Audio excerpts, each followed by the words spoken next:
안녕하세요. 단국대학교 죽전치과병원 구강내과 과장 김건영입니다.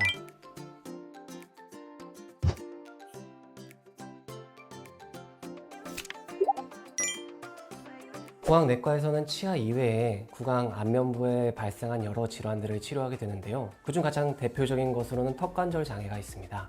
턱 관절이나 주변 근육, 뼈, 인대 이런 부분에 발생한 여러 가지 문제점들을 말하게 되는데요.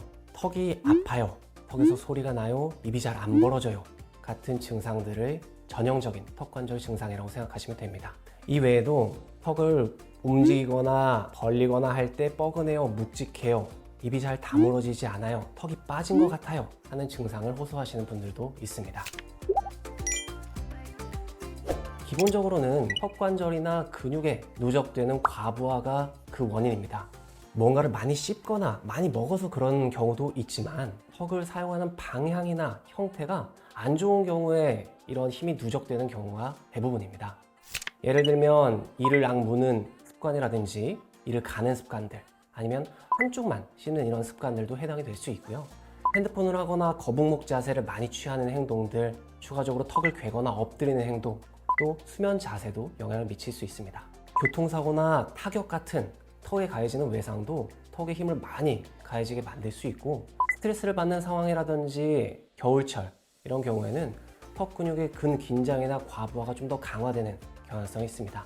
일부 환자분들에서는 교합이나 구조적인 부분 자체가 문제가 되는 경우도 물론 있습니다. 그런데 이런 것들 나는 전혀 없고 잘 조심해서 쓰는 것 같은데 턱이 아프다, 턱관절 증상이 생겼다 라고 하시는 분들도 분명히 계세요. 맞아요, 그럴 수 있습니다. 과부하라는 것은 들어오는 힘이 과부할 때도 발생할 수 있지만, 이 들어오는 힘을 버티는 내 몸, 내 턱관절의 강도가 약할 때도 발생할 수 있습니다. 내 턱관절이 너무 약하고 회복력이 적은 경우에는 남들은 정상적으로 사용하는 양만큼만 썼는데도 턱관절 증상이나 턱관절 장애가 생기기도 하는 거죠.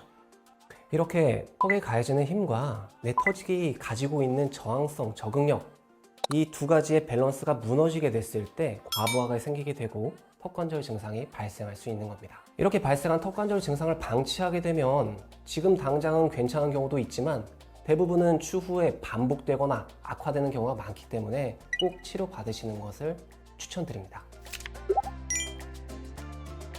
여러 가지 치료법들을 통해서 현재 발생한 턱관절 증상을 많이 개선시킬 수 있지만, 가장 근본적인 해결책은 이렇게 무너졌던 밸런스를 다시 잡아주는 겁니다. 문제는 사람마다 어떠한 요소들이 얼마만큼 차지하고 있는지가 다 다르기 때문에 정확하게 어떤 원인이 얼마나 영향을 미치는지 파악하고 그에 맞는 적절한 치료를 하지 않으면 생각보다 치료 효과가 적거나 심지어는 없을 수도 있습니다.